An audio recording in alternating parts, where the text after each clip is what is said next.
What the heck am I doing with my life? I don't know how many times I've asked myself this question, and I'm sure we've asked ourselves this over and over again. It took me actually sitting down and answering that question to get me to this point. I received this email after I had woken up after spending I had done 3 all-nighters to get this passion planner out there. DPL says, "Hi Angelia, I received my passion planner today and all I can say is wow.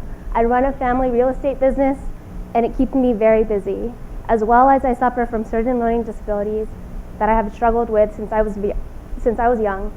And those disabilities are mainly regarding organizing and keeping schedules. So I'm looking for things to help me with that in that regard. And this is it. Thank you so much. I've already spent a couple of hours filling in and working in my passion planner, but I cannot wait to use this as the new year starts.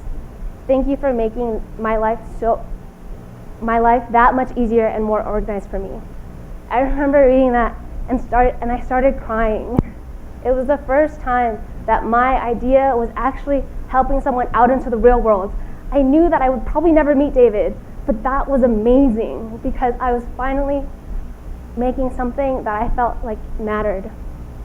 Passion Planner is a planner that I hoped would make people think about their passions and make them a priority.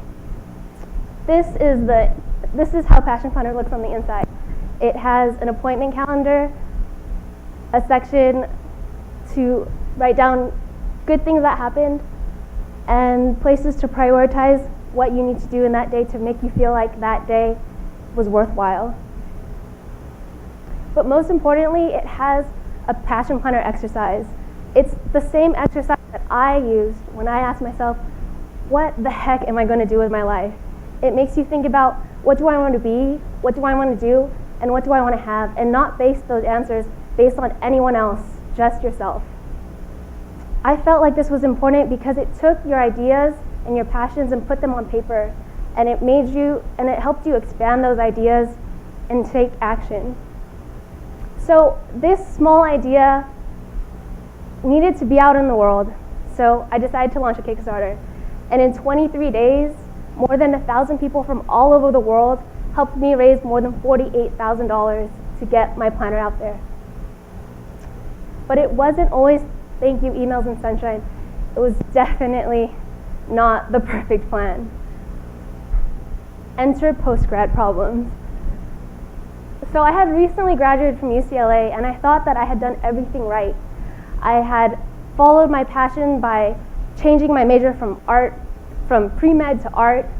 I had started my own business and I had traveled the world, but I still felt like something was missing. I felt stuck, I felt scared, and I felt lost. And I thought about, wow, I have so many opportunities. How do other people feel? And I realized that I wasn't alone and that this problem needed to be faced. I thought about why, and I thought about the reasons why I made my decisions.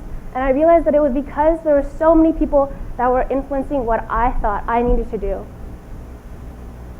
My definition of success was defined by everyone else except for me, and I needed to learn that I needed to define it for myself. I mind mapped and I asked myself, what kind of life do I want to live? And I wrote it down and defined my own version of success.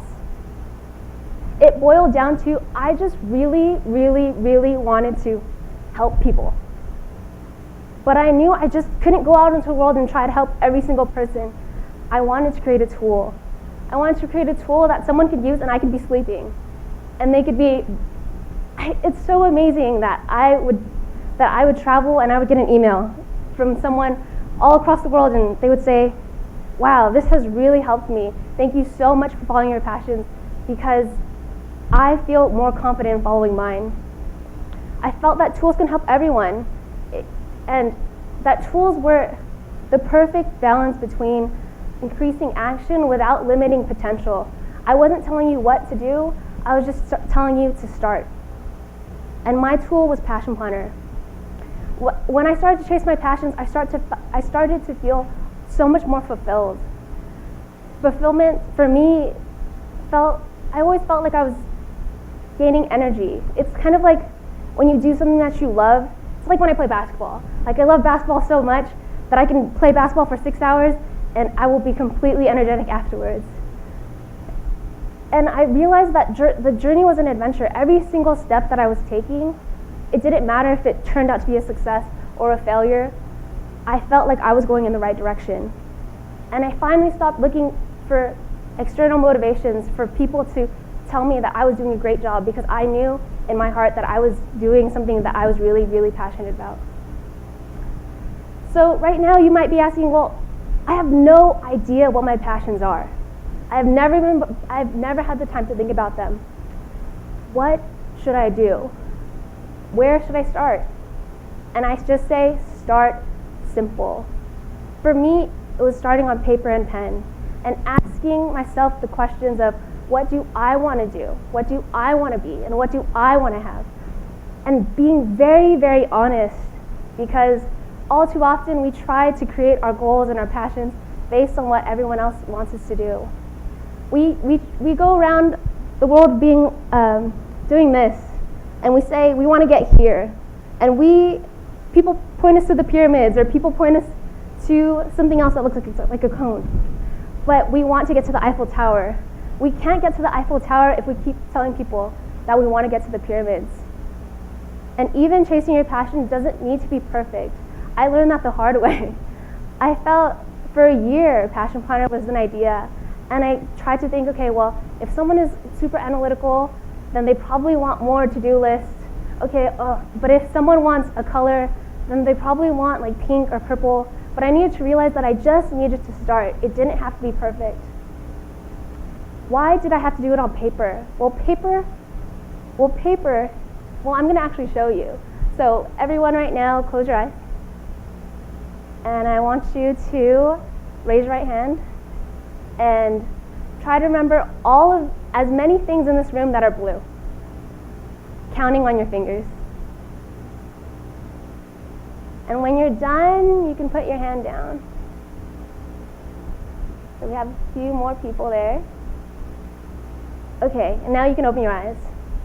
So what is amazing isn't how many things you can count on your fingers. It's the fact that when you open your eyes, everything that's blue just starts to scream at you. That's what happens when you define your passions.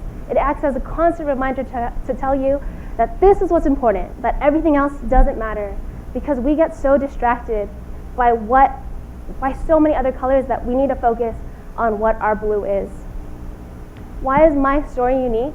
Well, I don't really think it is. I think that, like everyone else, I have had opportunities, and I always have the potential to keep making more and more opportunities.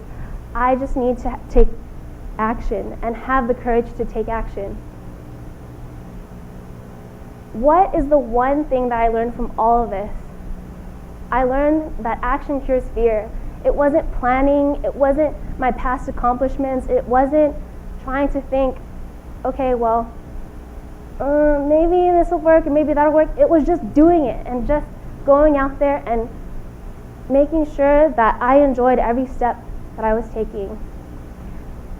And I hope that if you leave this room and after you hear this talk, if you're only going to remember 3 words, I hope it really is this: action cures fear.